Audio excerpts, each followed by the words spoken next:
Le grand débat avec Francis Laloupo. Bonsoir à toutes et à tous et bienvenue dans le grand débat. Merci d'être avec nous. Nous sommes ensemble jusqu'à 19h20.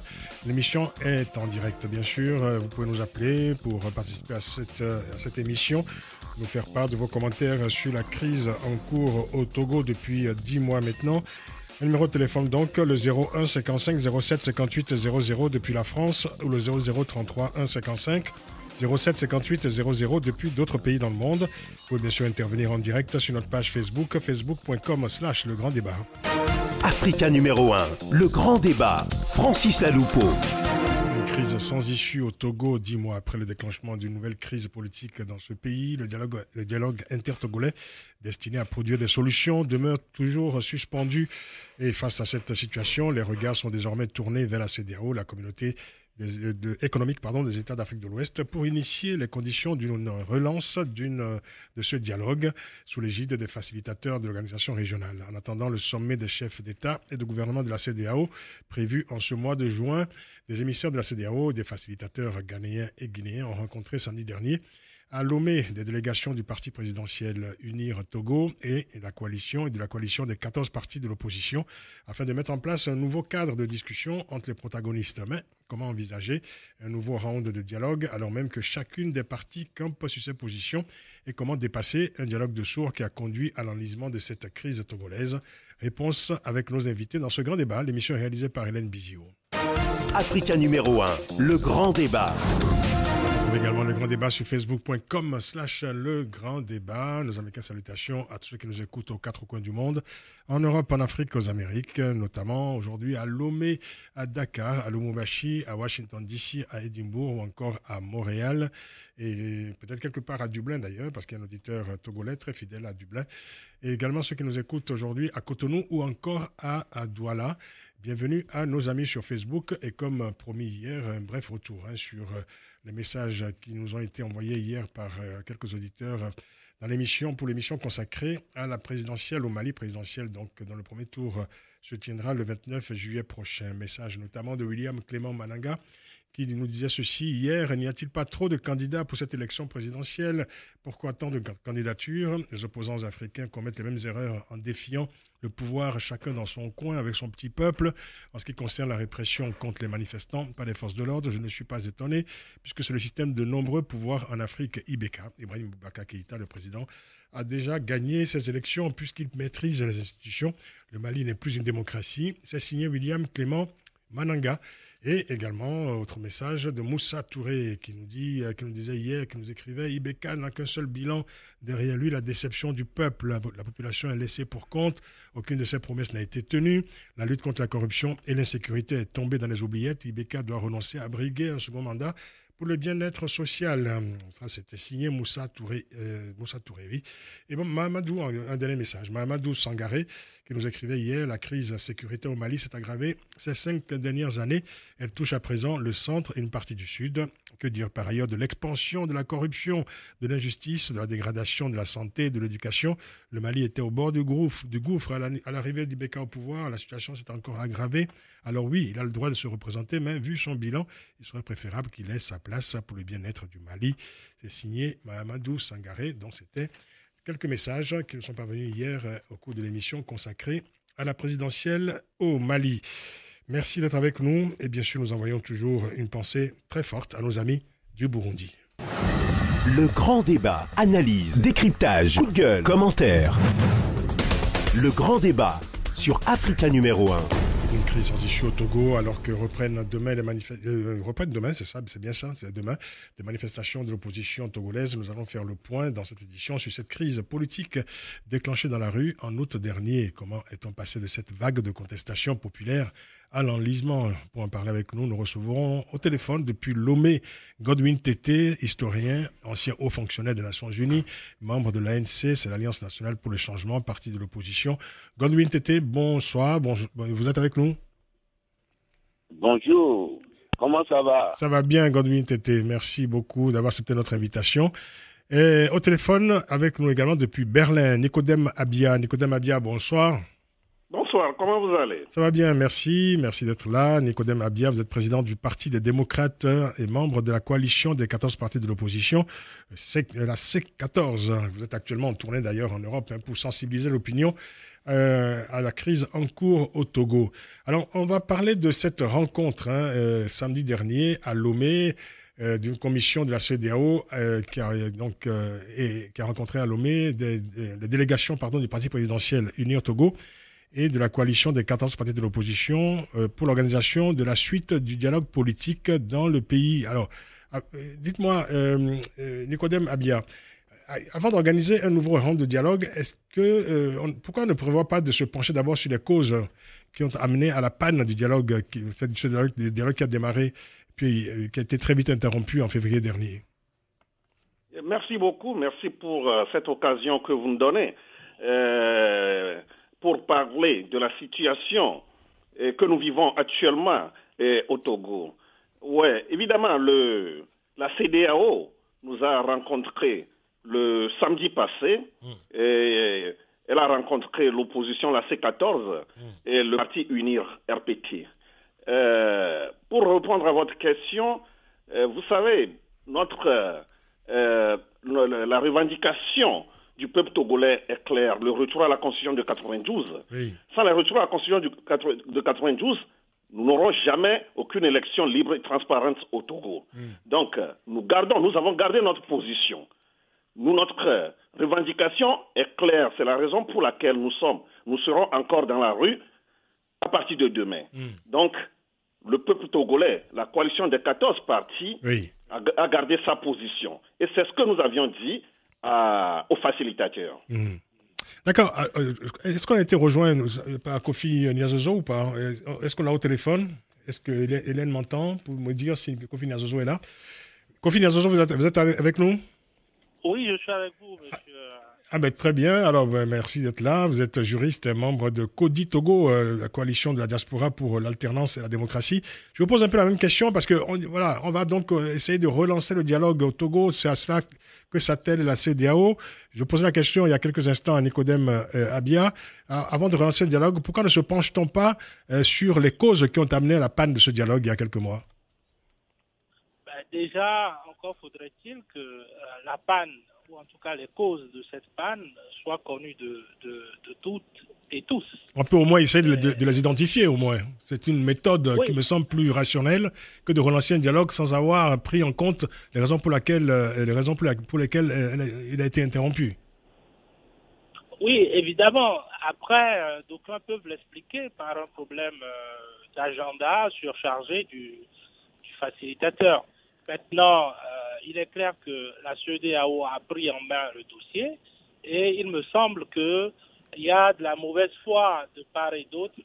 Quand je dis bien de part et d'autre, on en retrouve un peu plus du côté du pouvoir que de la coalition des 14 partis politiques.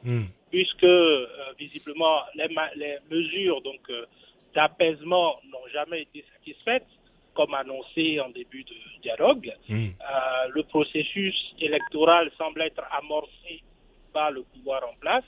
Donc, autant d'éléments qui font que, naturellement, l'opposition, ou en tout cas la coalition des 14 partis politiques, ne peut pas rester de marbre sans renouer avec les manifestations qui ont amorcé, ou en tout cas enclenché, ce processus de dialogue-là. Voilà, donc les manifestations vont reprendre demain pour 3 jours, c'est ça? Absolument. Il est prévu de manifester les 6, 8 et 9 juin. Mais sur ce point, M. Abia me semble plus indiqué pour nous en exposer. Très bien. Monsieur Godwin Tété également, puisque Godwin Tété est à Lomé. Godwin Tété, vous m'entendez? Vous êtes à Lomé. Vous avez donc suivi sur place cette rencontre entre les émissaires de la CEDEAO et les parties prenantes à la crise. Qu'en avez-vous pensé de cette rencontre? Vous savez, aujourd'hui même, le collectif de 14 partis a tenu une conférence de presse pour préciser les choses, pour cerner de près l'actualité. Bon, mais nous sommes un peu embarrassés. Pourquoi? On ne sait pas très très bien ce qui va sortir de cette rencontre. On a l'impression que ça a été une rencontre de routine, en somme. Ah oui. Nous sommes un peu perplexes. Oui. Et c'est pour cela que le collectif de 14 partis a souhaité tenir cette conférence de presse pour demander, n'est-ce pas, à la population, au peuple togolais, de ne pas baisser les bras, de continuer le combat, parce que nous, notre seule arme, c'est le combat, c'est comment dirais-je, les manifestations. D'accord. Voilà. Donc, pour vous, en fait, après cette rencontre, les conditions ne sont pas forcément réunies pour relancer le dialogue. Bon, on espère que le dialogue va être quand même repris, mais aucune date ne nous a été annoncée et nous sommes dans l'expectative. Dans l'expectative, dites-vous. Nicodème Abia, on a indiqué que cette rencontre... Situation à la fois... Pardon, Godwin Tété. D'espérance et d'inquiétude, quoi. D'accord. Restez en ligne, Godwin Tété. Je me tourne vers Nicodème Abia. Nicodème Abia, on a indiqué que cette rencontre de samedi dernier était aussi l'occasion pour toutes les parties de prendre connaissance du mandat de la CEDEAO, ce mandat donc qui a choisi les deux facilitateurs, le Guinéen Alpha Condé et le président ghanéen Nana Akufo-Addo, pour aider les Togolais à trouver une solution à la crise. C'est quand même surprenant, je dirais, que ce soit à l'occasion de cette rencontre qu'on explique aux parties prenantes pourquoi ces deux facilitateurs ont été choisis, la nature même du mandat, je dirais, de ce choix. Est-ce qu'il faut en déduire que ce mandat n'était pas explicite avant même le démarrage du dialogue en février dernier? Oui, évidemment, c'est ce que nous avions aussi compris comme vous-même. C'est comme le mandat de Monsieur le Président ghanéen Akufo-Addo, d'Alpha Condé n'était pas des mandats reconnus par la CEDEAO, donc qu'ils viennent d'être officiellement nommés comme facilitateurs dans le problème, ou bien dans cette crise togolaise. Donc je peux vous dire que c'est un peu bizarre. C'est ce que nous avions tous vu, et nous croyons que comme ils viennent d'être nommés officiellement, ils vont pouvoir trouver des solutions aux problèmes togolais. Non, mais attendez, restez un instant sur la procédure, parce que c'est quand même surprenant voilà, que ce facilitateur qui a été désigné, Nana Akufo-Addo, en février dernier pour diriger, donc pour conduire ce dialogue, on avait compris que son mandat émanait de la CEDEAO, et maintenant on nous dit, on va vous expliquer comment a été conçu ce mandat et quel en est le contenu. Je veux dire, c'est quand même curieux, non?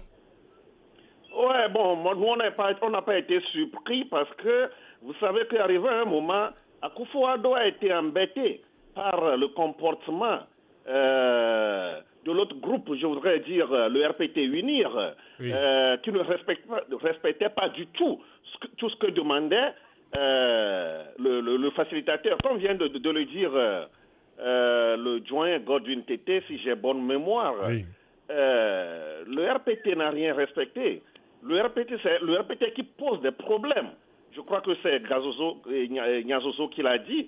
C'est le RPT qui rend la tâche difficile au président ghanéen Akufo-Addo. Mais pourtant, l'opposition reste optimiste, et nous resterons optimistes, parce que même en pleine guerre, il y a toujours des négociations. En pleine guerre, il y a toujours la diplomatie. Mais nous savons que nous connaissons ceux qui sont en face de nous, c'est la raison pour laquelle notre force que nous avons, la force que l'opposition togolaise a, c'est le peuple togolais et la rue. Parce qu'aujourd'hui, notre force que nous avons, c'est le droit de manifester, et c'est un droit constitutionnel pour le peuple togolais. C'est ça.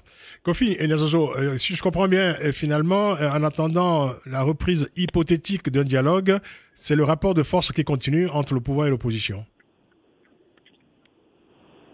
Pardon, J'espère que vous n'êtes pas en déplacement, Kofi Nyazozo. Vous n'êtes pas en train de vous déplacer en voiture, parce que la ligne est très instable. Hein. Vous m'entendez? Oui, il ne m'entend pas. Alors, je me tourne vers Godwin Tété. Godwin Tété, vous m'entendez? Oui, j'entends. Voilà, je vous pose la même question, c'est-à-dire qu'à vous entendre les uns les autres, hein, finalement, en attendant la reprise hypothétique d'un dialogue, c'est ce que je disais il y a quelques instants, ce qui vaut aujourd'hui pour l'opposition, c'est de poursuivre le rapport de force entre cette opposition et le pouvoir, c'est ça? Bien sûr. bien sûr, nous n'avons pas une autre alternative. Jusqu'à quand? Nous demandons à notre peuple de rester vigilant et mobilisé. C'est tout. Nous réitérons les vœux de ce peuple qui sont clairs. Le retour à la Constitution de 1992, le vote de la diaspora, avec n'est-ce pas, dans son originalité. Oui. Y compris les mots qui disent en aucun cas nul ne peut exercer plus de 2 mandats. Oui. Et aussi les réformes constitutionnelles, institutionnelles et électorales. Oui. C'est ce que demande ce peuple-ci. Nous pensons que pour une fois, il faut respecter la volonté de ce peuple. D'accord. D'autant plus que le peuple ne demande pas la lune, n'est-ce pas? Et voilà. Et nous espérons, nous souhaitons que les autorités de la CEDEAO ne viendront pas nous proposer autre chose que cela. Parce que ça nous mettrait dans une situation très difficile. Le peuple ne nous pardonnera pas d'accepter autre chose.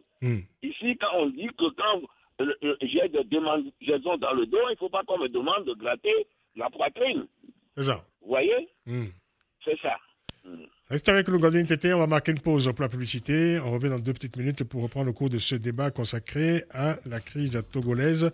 Un point sur cette crise qui dure depuis 10 mois maintenant. Un dialogue est-il encore possible? Est-ce que le dialogue est aujourd'hui le cadre idoine, je dirais, pour résoudre la crise togolaise? D'autant qu'on le voit bien, chaque parti continue de camper sur ses positions. Restez avec nous, on revient dans 2 minutes. Ne partez pas. Africa. Le grand débat avec Francis Laloupo. Une crise sans issue au Togo. Nos invités pour en parler depuis Lomé au téléphone, Godwin Tété, historien, ancien haut fonctionnaire des Nations Unies, membre de l'Alliance nationale pour le changement, principal parti de l'opposition au Togo, l'ANC. Kofi Niazozo est avec nous également, juriste, membre de CODI Togo, coalition de la diaspora pour l'alternance et la démocratie. Et au téléphone depuis Berlin, Nicodème Abia, président du Parti des démocrates et membre de la coalition des 14 partis de l'opposition, la C14. Alors, il faut rappeler qu'en avril dernier, Brigitte Adjamabo Johnson, la coordinatrice des partis, de la coalition des 14 partis de l'opposition, avait vivement critiqué la manière de procéder de la CEDEAO vis-à-vis de la crise. Elle avait mis en cause d'ailleurs l'impartialité de la CEDEAO en déclarant, je cite, déontologiquement, lorsqu'il y a un conflit entre 2 partis et que l'on veut prendre position, on écoute les 2 partis. Non seulement on écoute les 2 partis, mais on prend également position en toute objectivité, en toute liberté, sans la présence des 2 partis. Mais pour régler la crise de la Guinée-Bissau, on a fait venir l'opposition. Et le chef de l'opposition a été consulté et on l'a écouté, mais on ne l'a pas fait pour nous au Togo. Fin de citation. Nicodème Abia, est-ce que l'opposition togolaise a raison de se méfier de la CEDEAO? Oui, évidemment, vous savez, nous avons beaucoup d'histoires quant à ce qui concerne la CEDEAO. Oui. Et c'est pourquoi notre population même se méfie beaucoup de la CEDEAO. Et quand bien même nous restons optimistes, nous sommes aussi méfiants. C'est ça. Parce que nous savons, comme je viens de le dire, c'est le passé qui nous fait peur. Oui. C'est ça. Mais quand bien même, ça nous fait peur, mais nous restons toujours optimistes. Parce qu'aujourd'hui, c'est le peuple togolais qui est debout et sa diaspora. Donc, comme vient de le dire le doyen Godwin Tété, ça, il faut que tout le monde le sache, le peuple togolais restera debout jusqu'à la victoire. Alors, Nicodème, restons sur la CEDEAO encore quelques instants.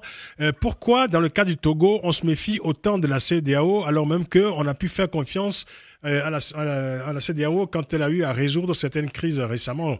Évidemment, celle qui est dans toutes les mémoires, c'est la crise en Gambie. Oui, effectivement, la CEDEAO a joué des rôles très importants dans certaines crises. C'est pourquoi, quand bien même nous nous méfions de la CEDEAO, nous sommes optimistes et nous souhaitons à ce que la CEDEAO règle aussi le problème togolais. C'est la raison pour laquelle je voudrais profiter ici pour remercier le président nigérien, président Buhari, qui a dit partout, que Faure Gnassingbé doit quitter le pouvoir en 2020. Oui. Nous savons tous très bien que le Nigeria, c'est le géant de la sous-région. Oui. Donc, nous sommes optimistes que cette fois-ci, la CEDEAO fera tout pour trouver des solutions appropriées à la crise togolaise. Vous le souhaitez, mais vous n'y croyez pas trop, c'est ça? Nous sommes optimistes. Vous êtes optimiste. Vous restez optimiste malgré tout. Kofi Niazozo, faut-il faire confiance à la CEDEAO dans la crise togolaise? Bon, c'est délicat. Comme vient de le dire, ou viennent plutôt de le dire mes prédécesseurs, oui. C'est assez délicat. C'est assez délicat dans la mesure où la CEDEAO semble appliquer une démocratie à géométrie variable. Oui. C'est-à-dire ce qui vaut en Gambie ne vaudrait pas la même chose, par exemple, au Togo. Or, aujourd'hui, il faut tout de même reconnaître en termes de réalité que la CEDEAO est en train de jouer non seulement sa crédibilité, mais toute son existence au Togo, puisque le Togo constitue un peu une arête qui a mal géré cette crise, risque d'embaumer toute la sous-région. Donc, je pense que ceux qui composent cette CEDEAO en termes de présidence n'ont pas le choix, et les Togolais également n'ont pas le choix, puisque aujourd'hui, hormis la CEDEAO, je pense que c'est elle qui va servir d'indicateur à la communauté dite internationale. Donc les Togolais, à part leur propre force, n'ont d'autre choix que de rester optimistes quant à la solution que préconiseront les facilitateurs.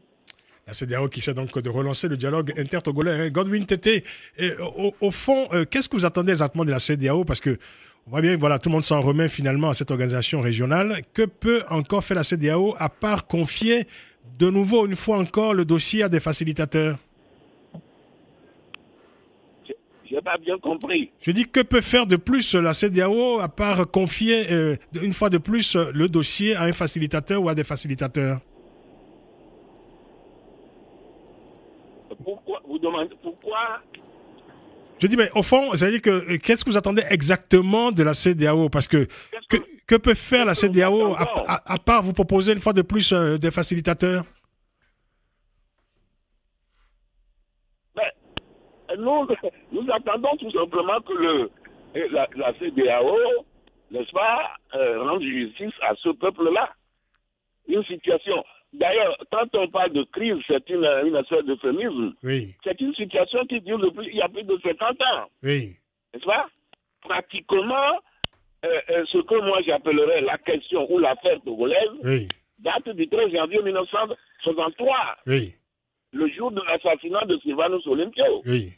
Et aujourd'hui, ce peuple-là en a assez et demande tout simplement qu'on le respecte, qu'on lui accorde ce qu'il demande, c'est tout. En fait, ce que vous demandez à la CEDEAO, c'est de se prononcer très clairement pour l'alternance au sommet de l'État au Togo, c'est ça? Absolument. Oui. Oui. N'est-ce pas? Et surtout, le retour d'une constitution que le peuple togolais a plébiscité en date du 27 septembre 1992. J'étais là, j'ai participé à ce vote, à ce scrutin. N'est-ce pas? J'ai vu des vieillards et des vieilles, n'est-ce pas, dire, écoutez, je m'en vais voter, même si je meurs juste après avoir voté, tant pis, j'irai me reposer. Et voilà, cette constitution a été votée à presque 100%. Mais le sieur, ce sieur, Nyasinde et Yadema, va la traficoter, n'est-ce pas, la charcuter en faire ce qu'il veut pour pouvoir se représenter justement en 2003. C'est pour cela qu'aujourd'hui, le peuple réclame cette constitution, n'est-ce pas? Et nous pensons que c'est seulement par cette voie que nous allons rétablir la démocratie sur la terre de nos aïeux, sur la terre du Togo. Je précise aux auditeurs que Godwin Tété, vous êtes le doyen de la classe politique togolaise et de loin. Oui. Nicodème Abia, c'est à vous que je m'adresse à présent. Quand Godwin Tété dit qu'il faut que la CEDEAO rende justice au peuple togolais, au fond, vous demandez à la CEDEAO de prendre parti très clairement dans cette crise, de se prononcer très clairement en faveur des revendications de l'opposition. Est-ce que c'est jouable politiquement pour une organisation régionale à ce stade de la crise? Ouais, le Joint Godwin a tout dit et il a raison et c'est ce que le peuple togolais veut. Qu'est-ce qui s'est passé? Vous savez, toutes les élections qu'on organise au Togo, le régime n'a jamais gagné une élection au Togo. Aujourd'hui, le peuple togolais est debout pour réclamer le retour à la Constitution de 92. Comme vient de le dire le joint Godwin, le vote, la Constitution a été votée de plus de presque 100% en 92. Donc, aujourd'hui, ce que nous voulons, que la CEDEAO soit claire. Comme l'a dit le président nigérien Buhari, Fornia Singbe ne doit plus se représenter en 2020. C'est ça qui va calmer le peuple togolais. Et c'est ce que le peuple veut. Quand bien même il y en a qui demandent la démission immédiate de Fornia Singbe. Quand bien même il y en a qui demandent la démission immédiate de Fornia Singbe.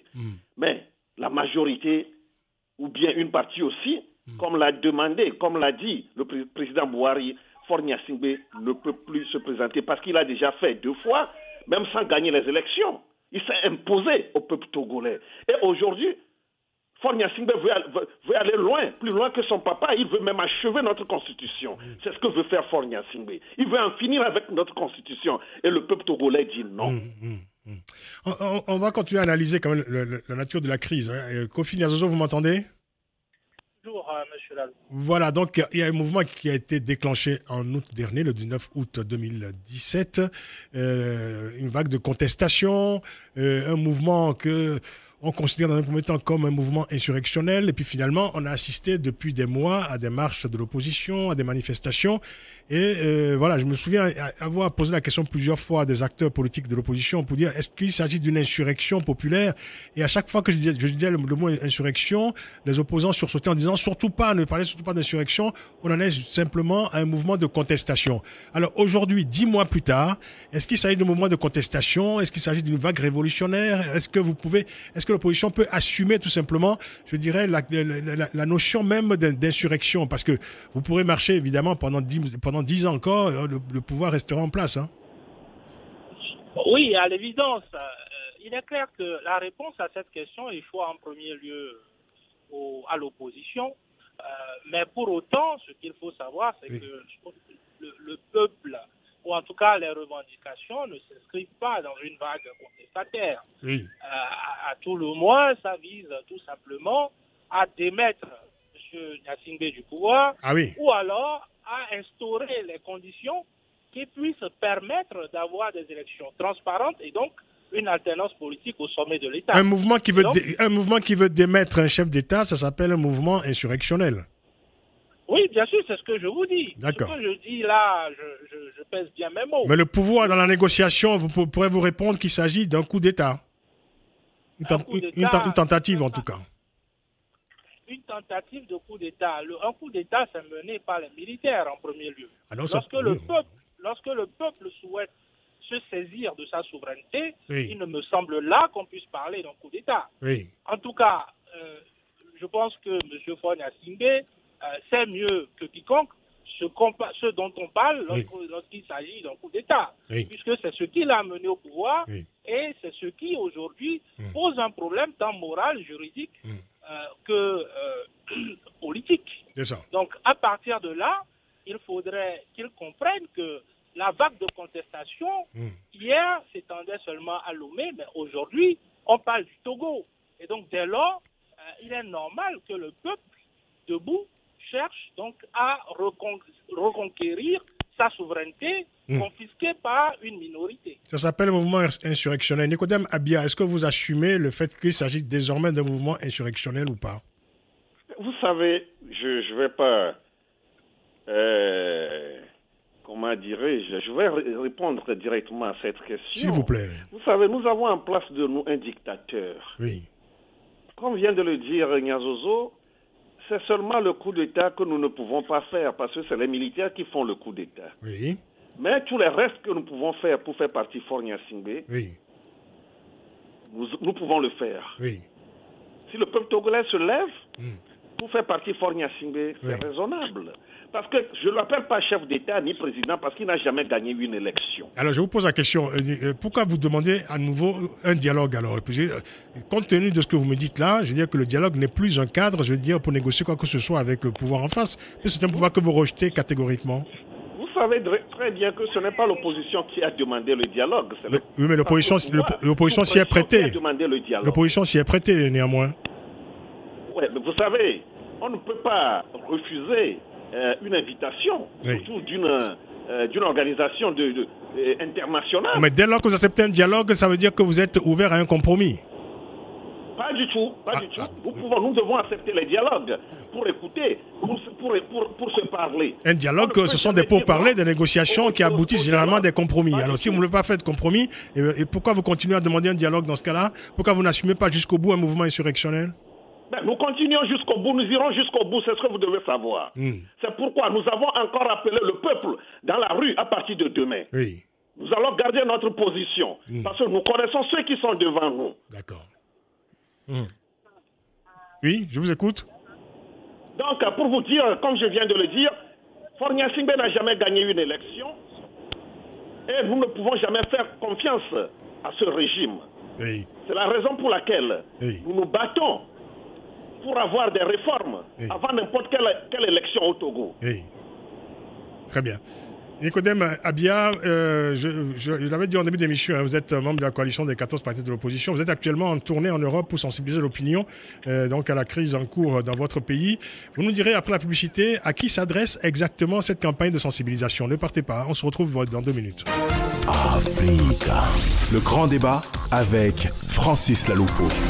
Une crise sans issue au Togo. Et l'éditeur d'ailleurs nous envoie un message, Daniel Bada-Jobé, qui parle du dialogue inter-togolais. Il intitule « Un piège sans fin ». Nous en parlons en tout cas avec nos invités au téléphone depuis Berlin. Nicodème Abia, Godwin Tété est avec nous depuis Lomé. Kofi Nyazozo, quelque part en France, au téléphone. Et nos amis sur Internet, bien sûr. 2 messages qui nous parviennent sur Internet. Edem Kanlekou, qui nous écrit « Le gouvernement togolais nous a montré sa mauvaise volonté pour trouver une sortie de crise. Je pense qu'aucun dialogue n'aboutira. Soit la CEDEAO prend une mesure stricte pour que la démocratie et l'alternance soient une réalité, soit le peuple togolais se lève pour faire partir Faure et ses acolytes qui pillent le Togo depuis 13 ans. C'est signé Edem Kanlekou. William Clément Mananga qui nous écrit également, qui nous écrit ceci, je le cite, « Je pense que l'opposition togolaise va attendre longtemps le départ de Faure Gnassingbé. Il est non seulement jeune, mais il est toujours certainement soutenu par certaines puissances étrangères. Tant que le principe d'alternance ne sera pas respecté, les grandes crises politiques perdureront. Quant à l'aide de la communauté internationale, l'aide entre guillemets, elle est à double tranchant. Vous devrez forcément lui rendre la monnaie de sa pièce. » C'est signé William Clément Mananga. Merci à vous, chers amis internautes. Nicodème Abia, vous êtes donc actuellement en tournée en Europe pour sensibiliser l'opinion à la crise togolaise et peut-être à la cause de l'opposition togolaise. À qui s'adresse donc exactement cette campagne de sensibilisation? Ouais, merci beaucoup. Cette campagne de sensibilisation et de remerciement est adressée à la diaspora togolaise. Parce que la diaspora, notre diaspora togolaise, nous avons une diaspora vraiment organisée, déterminée, une diaspora qui est prête à rester debout jusqu'à la victoire finale. Parce que aujourd'hui, si nous sommes aussi debout au Togo, c'est grâce aussi à notre diaspora que nous avons, notre diaspora disciplinée, organisée, qui se battent, que ce soit sur le plan diplomatique, des manifestations, des lobbying, surtout notre diaspora est sur tous les plans. Donc je suis là pour parler, échanger avec notre diaspora, les encourager et les demander à faire plus d'efforts pour qu'on achève ce que nous sommes en train de faire sur le terrain. Donc je suis là pour m'adresser à la diaspora togolaise en Europe. Très très bien. Kofi Nyazozo, qu'est-ce que vous pensez de cette initiative? Quel est aujourd'hui le poids, je dirais, des actions de la diaspora togolaise sur cette crise en cours dans votre pays? La diaspora a fait beaucoup et fait beaucoup. D'abord, avant crise et pendant la crise, il faut reconnaître que le poids économique, ou en tout cas tout ce qui est ressources économiques au Togo, c'est constitué des apports de la diaspora. Maintenant, au niveau de la mobilisation, il y a eu beaucoup de choses qui ont été faites. Vous savez, la conférence interministérielle de la francophonie qui a été annulée, elle a été annulée grâce à la mobilisation de la diaspora à Paris, par exemple. La reconnaissance de milices de façon historique par la France au Togo l'a été également sur impulsion de la mobilisation de la diaspora. Donc il y a pas mal de choses. Par exemple, le MCC Account Challenge, qui est une aide accordée par les États-Unis au pouvoir, en tout cas qui respecte un peu les droits humains, a été coupé grâce également à la mobilisation de nos concitoyens qui se trouvent, par exemple, aux États-Unis. Donc, aujourd'hui, il faut reconnaître qu'il y a une sorte de mutualisation des énergies de la diaspora, raison d'ailleurs pour laquelle Kony Togo a été mise en place, de sorte à permettre un meilleur usage de cette force que constitue la diaspora. Donc aujourd'hui, les choses sont faites, sont en train d'être faites et continueront à être faites, on va les intensifier. Voilà pourquoi il me semble utile, par exemple, que M. Abia, tout comme Mme Adiamagbo ou M. Jean-Pierre Fabre, ou encore d'autres leaders de la coalition, M. Olympio par exemple, puissent venir dans la diaspora de sorte à permettre une prise de contact efficiente qui se traduit par une réactivité forte sur le terrain. On va demander à Godwin Tété, vous m'entendez? Oui, j'entends. Oui, alors vous êtes actuellement donc à Lomé, vous suivez certainement de loin les actions menées par la diaspora togolaise un peu partout en Europe notamment, en tout cas à travers le monde. Quel est l'impact de ces actions sur la crise en cours dans votre pays? Énorme. L'action est énorme et importante. Nous demandons à notre compatriote de la diaspora de continuer, de rester mobilisés et vigilants, de soutenir les actions du terrain. C'est important. Vous savez, la diaspora togolaise aujourd'hui est relativement nombreuse et elle est consciente. Elle est consciente partout. Elle demande le départ de ce régime cinquantenaire qui opprime, qui oppresse, qui viole les droits de la personne humaine ici. Donc, nous demandons à nos compatriotes de la diaspora de continuer à soutenir les actions du peuple togolais sur le terrain. Godwin, allez-y. Je vous ai entendu parler de... vous disiez que, bon, pourquoi nous continuons, pourquoi nous demandons le dialogue? Non, le dialogue, au départ, n'a pas été demandé par l'opposition. C'est vrai. Ou pas par le peuple togolais, les représentants du peuple togolais. C'est le régime qui a demandé. Oui, mais l'opposition y est allée quand même à ce dialogue. Nous avons accepté parce que si nous n'avions pas accepté, on nous aurait traité de tous les noms. Monsieur Francis Aloupo, vous le savez bien. On nous aurait traité de tous les noms. Nous avons accepté pour qu'eux-mêmes, n'est-ce pas, ils se découvrent. Ils découvrent leur visage, leur vrai visage. Et c'est pour cela. Mais nous ne nous faisons pas d'illusions. Alors, pourquoi vous continuez à nouveau de compromis. Il y a compromis et compromis. D'accord. Surtout, nous ne voulons pas de compromission. D'accord. C'est ça. Donc, nous voulons que s'il y a compromis, que ce soit un compromis, qu'il n'aille pas à l'encontre des désidératas de ce peuple. N'est-ce pas? C'est tout. C'est tout. Et puis, mon vieux, de même qu'on peut donner, on doit donner justice, on doit faire justice à un individu, il faut faire justice au peuple aussi. C'est tout ce que nous demandons. Voilà. Alors, comment vous expliquez, je dirais, cette absence de fermeté de la part de ce qu'on appelle la communauté internationale, sans aller même, je veux dire, au-delà des frontières du continent, ne serait-ce que les chefs d'État de cette sous-région se montrent plutôt, je dirais, indulgents, pour ne pas dire autre chose, à l'égard du régime togolais. Il n'y a pas, je dirais, cette fermeté qu'on a pu observer dans d'autres crises. Pas très bien. Vous m'entendez pas très bien. Alors, peut-être que Nicodème Abia m'a entendu? Oui, je t'entends. Oui, ça va.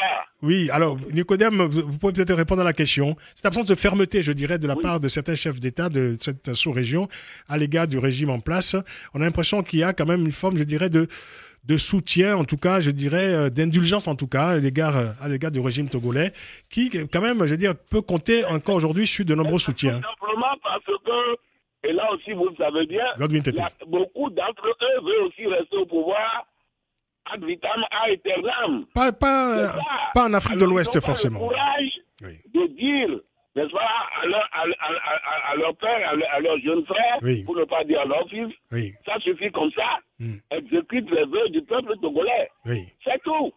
Oui, mais la plupart des chefs d'État... Il y en a qui aussi, après avoir déclaré qu'ils ne seront pas pris de 2 mandats, commencent à dire, ah bon, on verra, je ne sais pas, peut-être que je vais briguer un 3e mandat.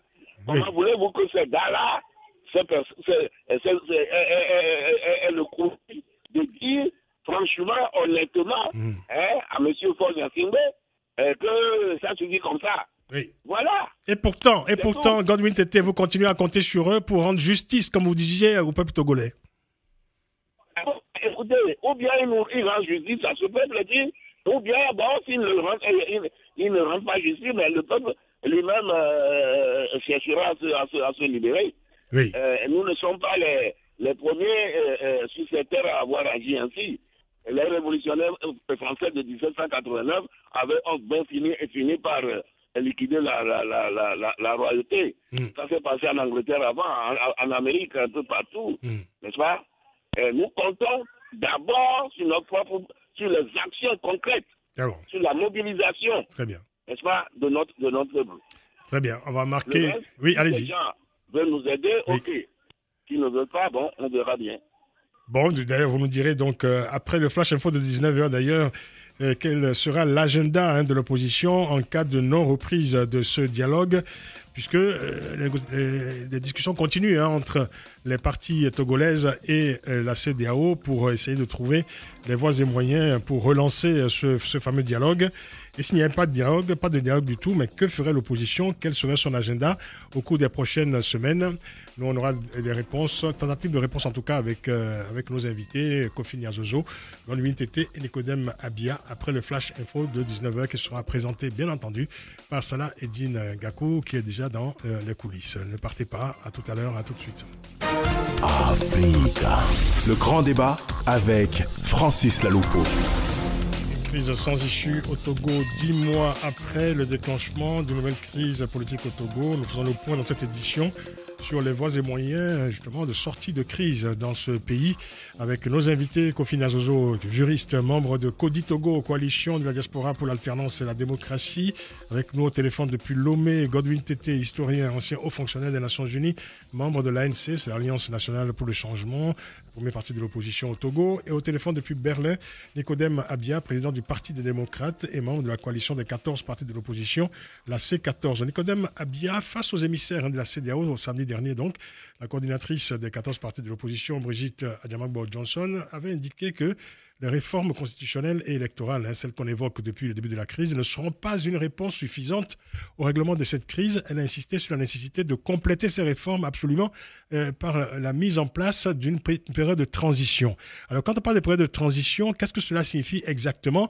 Parce qu'on imagine que c'est là finalement que tout coince. Là, je pense que c'est une condition, une revendication qui n'est pas négociable pour l'opposition et qui n'est pas acceptable pour le pouvoir. Oui, merci beaucoup. Je voudrais ici profiter pour dire au monde entier que la coalition et le peuple togolais veut tout faire ou bien souhaiterait que Faure Gnassingbé sorte par la grande porte. Nous ne voulons plus de problèmes au Togo. Les Togolais ont trop souffert et nous souffrons jusqu'à aujourd'hui. Si la coordinatrice de la C14 a dit qu'il faut aller très loin, c'est juste pour faire avancer les choses pendant cette transition dont elle parle. Oui. Nous avons besoin d'une transition. On ne peut jamais aujourd'hui nous dire que bon, il y a des réformes, Faure Gnassingbé est parti. Bon, quand Faure Gnassingbé est parti, où est-ce qu'il va y aller? Et sa famille politique et militaire, où est-ce qu'ils vont aller? Oui.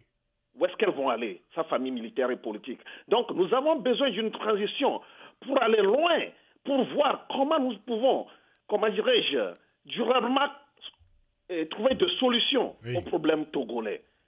C'est ce que je viens de dire, que nous devons aider Faure Gnassingbé à sortir par la grande porte. C'est très important pour nous. D'accord.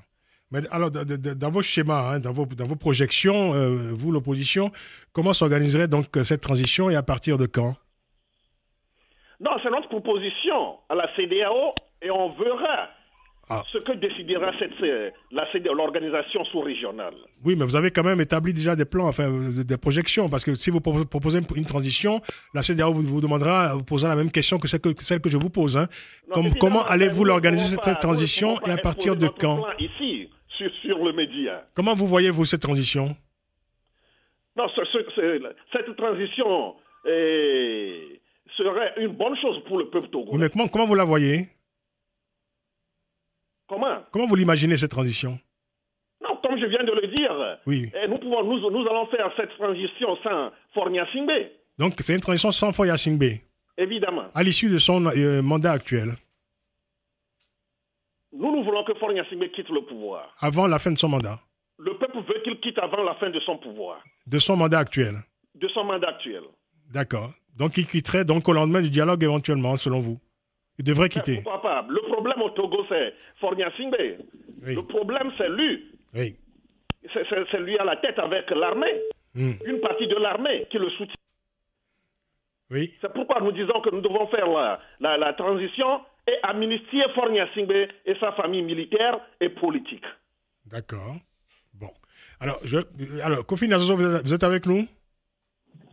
Oui, je suis avec vous. Alors, vous avez entendu donc cette proposition de transition, hein, est donc évoquée par la coordinatrice des 14 partis de l'opposition, Mme Brigitte Adjamang-Johnson. Je posais la question à l'instant à Nicodème Abia, cette transition, comment pourrait-on l'organiser? Comment pourrait-elle être organisée par l'opposition et démarrer à partir de quand, selon vous? Vous qui êtes informé sur ces questions-là. Moi, je pense que pour un schéma de transition, il y a deux hypothèses possibles. Oui. La première, c'est que soit M. Faure Gnassingbé, c'est-à-dire le peuple, arrive à le démettre donc, du pouvoir, et en ce cas-là, on organise une transition sans lui. Oui. C'est le schéma le plus logique pour moi. Oui. Ensuite, le second point, c'est que, ou alors, il y a une transition, c'est-à-dire qu'il y a un Premier ministre qui est nommé, et qui va avoir les pleins pouvoirs, c'est-à-dire qui sera protégé donc, par l'institution sous-régionale à travers une force militaire internationale. Mais tout ce que vous dites là, c'est à court terme, c'est pas à l'issue c'est pas à la fin du mandat de Faure Gnassingbé. Bien sûr, je vous parle du court terme. D'accord. Pas du court terme, puisque là où je finis mon idée, c'est que cette force internationale sera censée justement protéger ou en tout cas permettre une certaine transparence par rapport aux élections qui auraient lieu, notamment les élections présidentielles en 2020. Oui. Donc, puisqu'aujourd'hui, il faut reconnaître que M. Faure Gnassingbé n'a pas la capacité, il a démontré à moult reprises, il n'a pas la capacité de pouvoir organiser une élection transparente au Togo. Dès lors, il est normal que ce soit une force, soit l'interposition finalement, qui veille à ce que le scrutin puisse être transparent, qui veille également à la sécurité de celles et ceux qui composeront l'équipe de transition, afin que la réforme nécessaire puisse être menée et que derrière, justement, on voit pour une fois l'alternance politique devenir réalité au Togo. On va demander à Godwin Tété comment évidemment... qu'est-ce qu'il pense de ce schéma transitionnel, si je puis dire, hein. Godwin Tété, alors, donc, l'opposition propose une période de transition. Comment voyez-vous cette transition? Comment peut-on l'organiser au Togo aujourd'hui, hein, compte tenu du rapport de force entre le pouvoir et l'opposition? Et cette transition pourrait démarrer, selon vous, hein, de votre point de vue, quand? Eh bien, vous savez, le collectif des 14 a établi un mémorandum qui sert de plateforme pour cette opposition. Et en plus, le collectif a adressé un certain nombre de courriers à la CEDEAO et à tous les chefs d'État de la CEDEAO. Et les détails figurent dans ces documents-là. Eh bien, si on accepte le retour de la Constitution de 92, qui dit qu'en aucun cas, nul ne peut faire plus de 2 mandats, pardon. Oui. Mais monsieur, comment dirais-je, Sosina Nyafinde est hors du jeu et automatiquement, à partir de ce moment-là, on peut effectivement mettre en place un gouvernement de transition qui, à mon avis, peut faire et doit faire les réformes concernées pour arriver finalement à des élections qui apporteront une situation régulière, démocratique et régulière dans notre pays. Ce n'est quand même pas la mer à boire s'il y a la bonne volonté de part et d'autre. Donc une transition sans Foya Singbe. Numéro 1, c'est d'abord que nous voulons nous débarrasser de ce régime, n'est-ce pas, dictatorial, monarchique, et qui n'a que trop duré, plus de 50 ans. Plus de 50 ans, le même clan familial nous gouverne de la manière la plus inacceptable possible. C'est ça. Une transition sans Nyafinde, on peut la concevoir, on peut la réaliser. Avant la fin de son mandat, donc. De ce mandat en cours. Oui. D'accord. Oui, parce que le peuple dit qu'il en a marre. Le peuple dit qu'il faut Nyafinde démission, il faut Nyafinde dehors. C'est ça. Kofi Niazozo, vous entendez? Et puis, vous savez, ceux qui nous demandent de le garder jusqu'à 2020, c'est-à-dire jusqu'à la fin de son 3e mandat, ils oublient que c'est ce système que nous avons appliqué à son papa. Vers la fin de la conférence nationale souveraine, il a déjà été à terre, il a demandé asile à la France.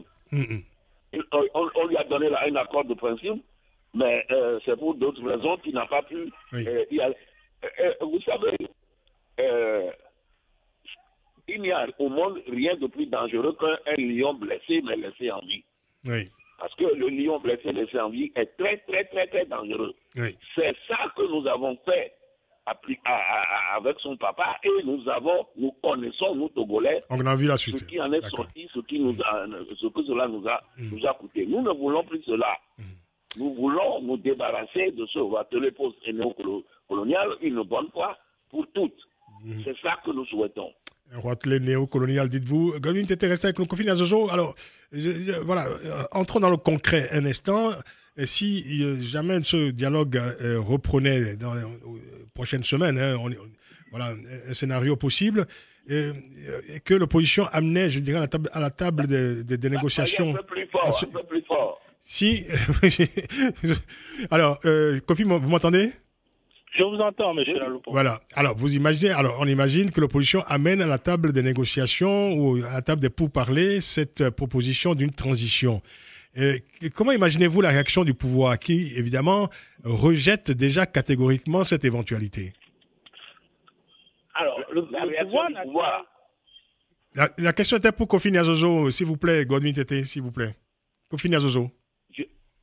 Le pouvoir, naturellement, ne va pas commencer par applaudir, mais ils trouveront un subterfuge de sorte à permettre à M. Foya Singbe de rester au pouvoir et à donner des garanties les plus farfelues les unes après les autres, comme ça a été toujours fait au travers de l'accord politique global de 2006.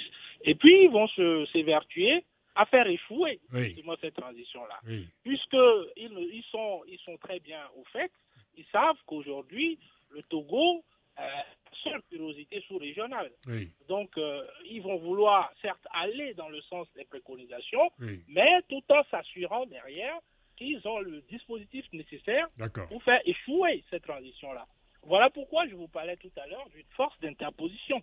C'est-à-dire, cette force qui va venir permettre à ce que l'armée, ou en tout cas cette frange-là qui a été entraînée pour être au service d'une seule personne, puisse être tenue en respect afin de permettre justement que des élections ou que l'équipe de transition puisse travailler sereinement et permettre au peuple de s'exprimer et donc de choisir celui qu'il entend pour le diriger. Cela nous ramène au fond, une des premières questions que nous posions au début de cette émission, Nicodème Abia. Finalement, pourquoi vous, opposition, pourquoi continuez-vous à vous associer à un projet de dialogue? Parce qu'évidemment, vos revendications ne sont pas négociables dans le cadre d'un dialogue. En tout cas, je dirais, il y a des points qui sont rédhibitoires. La question d'une transition ne sera jamais acceptée par ce pouvoir. Oui, vous savez, je viens de le dire, comme l'a dit le Joint Godwin Tété, nous ne pouvons jamais rejeter cet appel de la CEDEAO pour dialoguer. Mais si vous n'y croyez pas, pourquoi vous y allez? Je ne sais pas, je ne comprends pas. Écoutez, on ne peut jamais, ça c'est de la diplomatie. Ah oui, mais cette diplomatie a déjà montré ses limites, Nicodème Abia. Pardon? Cette diplomatie dont vous parlez a déjà montré ses limites.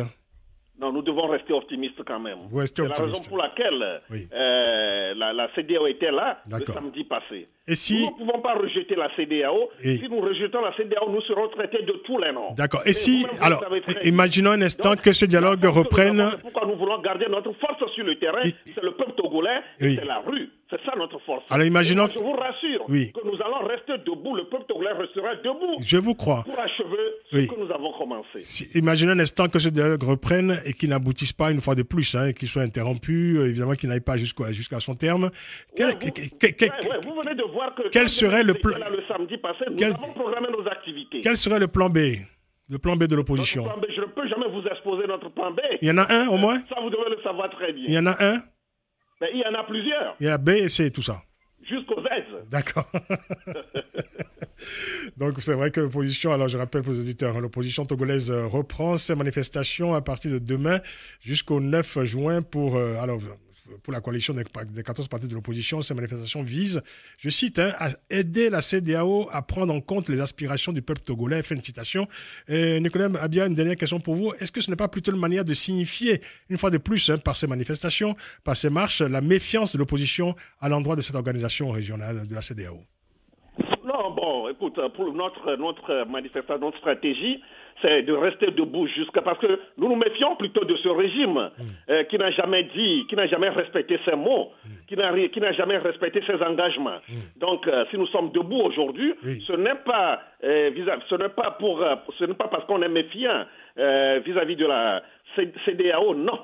C'est pour ce régime dictatorial cinquantenaire qui est là. Ce régime qui ne veut pas partir. Mais si le peuple togolais est debout, si nous sommes debout, si notre diaspora est debout, c'est pour faire partie de ce régime. Merci. En tout cas, bonne continuation pour votre tournée en Europe, Nicodème Abia. On va laisser évidemment le mot de la fin, si je puis dire, la conclusion en tout cas, à Godwin Tété, le doyen des acteurs politiques togolais. Godwin Tété, c'est à vous de conclure en 1 minute. Allô? Oui, vous pouvez mettre une conclusion en fin d'émission, s'il vous plaît, rapidement. Eh bien, la conclusion est tout simplement que d'abord, nous demandons au peuple concerné lui-même, au peuple togolais, de rester vigilant, mobilisé et actif, de continuer à agir.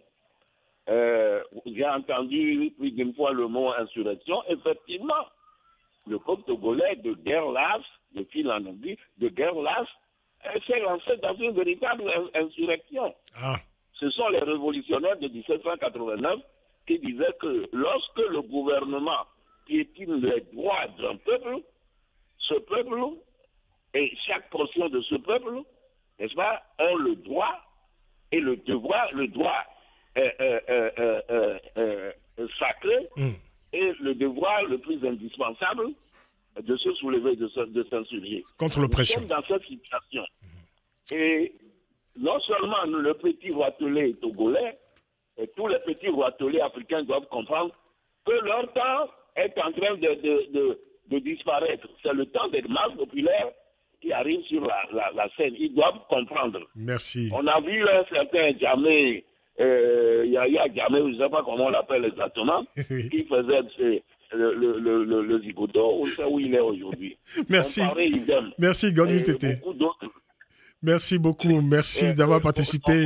La fin, c'est que le peuple togolais se prenne en charge. Merci. Ça sera le mot de la fin. Avant de compter sur qui que ce soit. soir. Ça sera la conclusion, Godwin Tété. Merci beaucoup, Godwin Tété. Merci, Kofi Gazozo. Merci à Nicodème Abia. Merci à toute l'équipe du Grand Débat. Stéphanie Hartmann, chargée de production. À Tess Vollet, stagiaire chargée de la documentation. L'émission a été réalisée par Hélène Bizio. Vous la réécoutez dès ce soir en podcast sur notre site africa1.com.